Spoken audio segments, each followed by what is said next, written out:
Hi guys, this is 2.4 and 2.5. It's the reflection and the stretches and compressions, okay? So I'm gonna go quite quickly on this because you have done this before in grade 10, okay?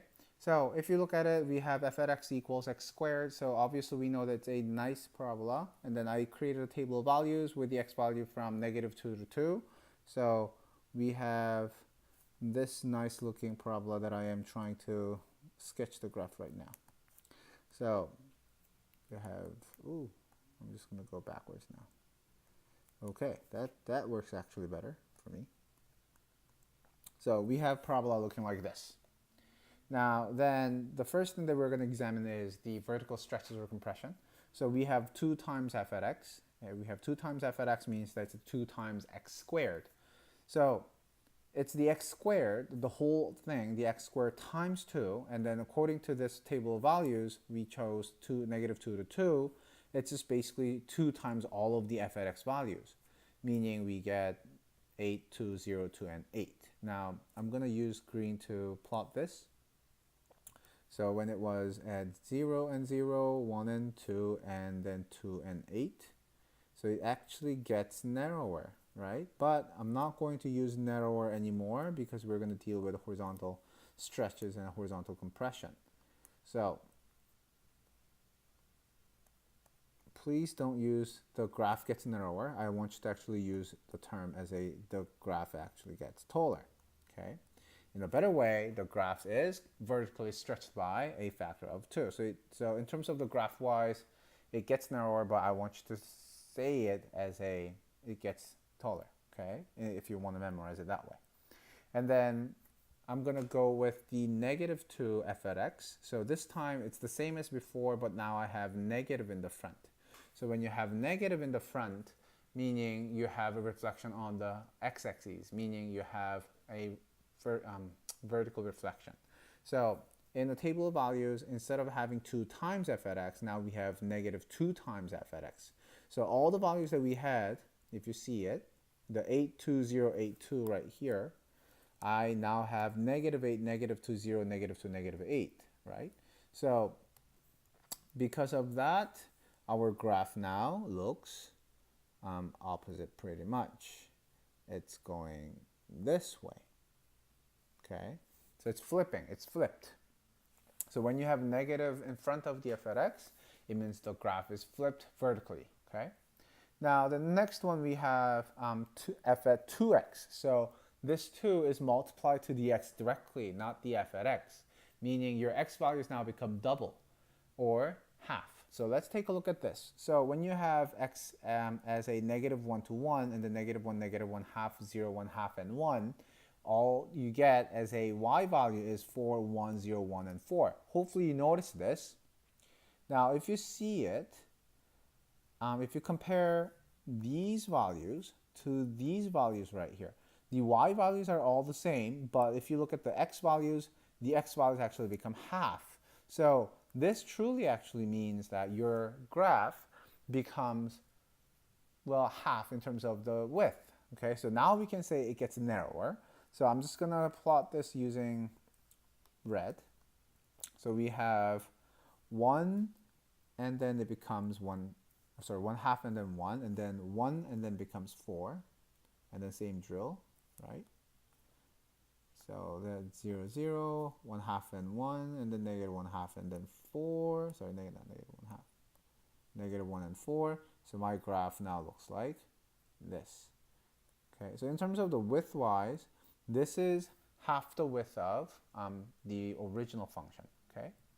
So when you have something directly multiplied to the x, it determines whether it gets narrower or it gets wider, okay? Not that it gets taller or it gets shorter, so be really careful with it.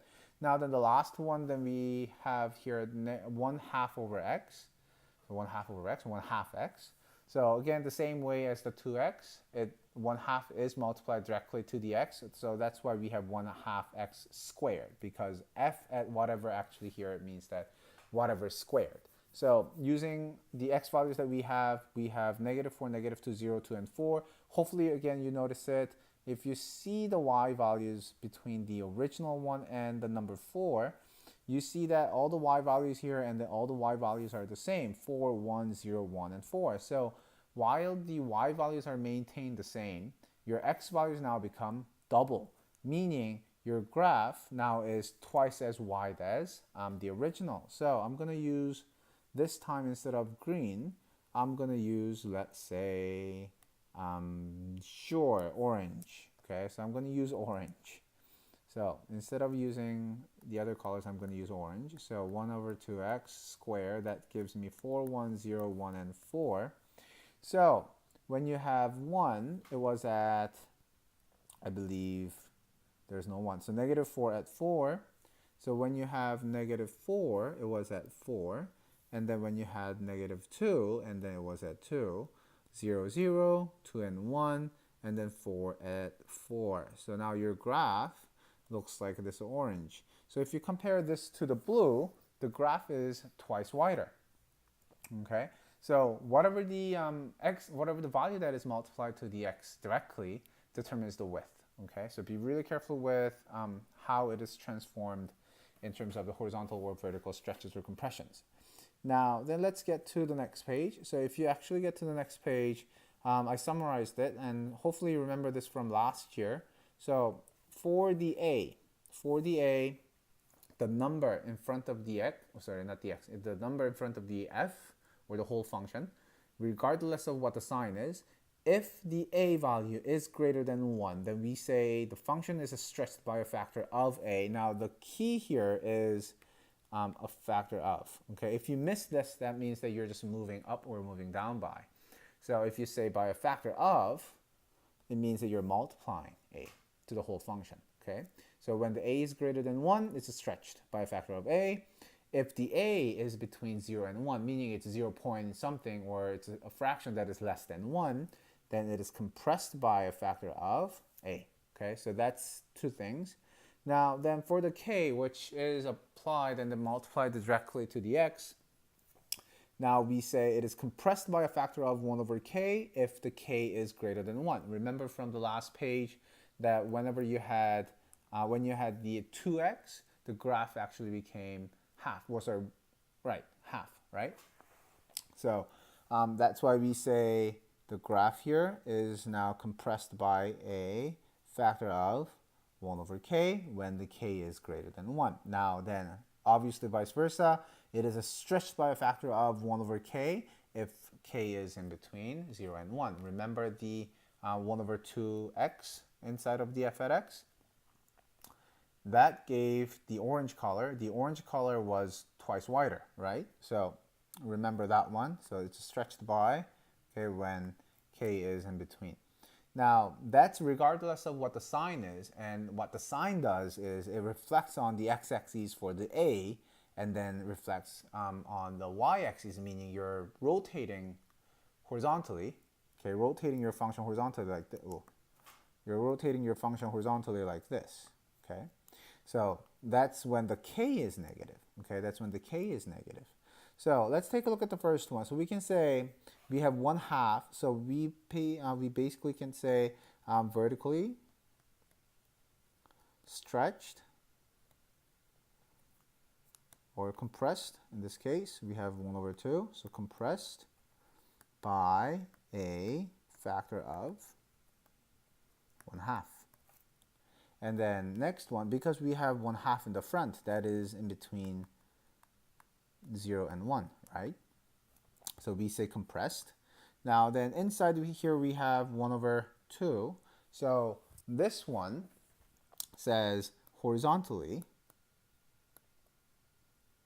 stretched, right? 1 over 2 is in between 0 and 1, stretched by a factor of, now I said 1 over k, but the easier way is just to take the reciprocal of it, factor of 2, okay? So in this case, your x values all became double, okay? All became double. Now, how did I get again 1 over 2? 1 over k, it's basically reciprocal of 1 over 2, so that becomes 2, okay? Now, then the last one, we have 1 over 4. So 1 over 4 means that it's vertically compressed by a factor of 1/4, right? That's the 1/4. Now I'm going to use different color for this. Now that's the first one. The second one we have 3, right? So we say horizontally compressed again. Remember, when the k is greater than 1, it is compression, right? So compressed by a factor of, reciprocal of 3 is 1/3, right? Factor of 1/3. Okay. Now I'm going to take a few of these and then I will do the rest in class, and then the answer of these will be posted on the website soon. Now the first one that says we have f at x equals x. Now stretch vertically by a factor of 5. So basically this means that we have 5 f at x. So it is 5x as a y equals. I'm just going to put the y equals there. Now then the second one, we have f at x equals negative 2x, but it says horizontally by factor of 3. So that means my k is 1/3, right? So my fy then equals f at 1/3x. So instead of the x, now we have negative 2 times 1/3x. We just replace the x with a 1/3x. So this gives me 2/3x.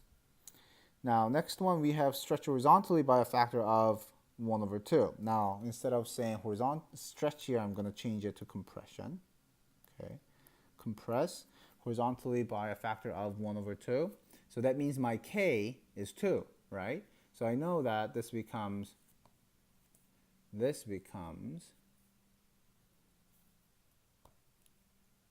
y equals, now f at 2x, and then reflects along the x-axis. So it means you're reflecting y the vertical way. So we have negative 1 in the front. So then we have y equals negative, instead of the x, we have 2x squared. So that gives me negative 4x squared. Now the last one, and then we're going to actually do the rest in class.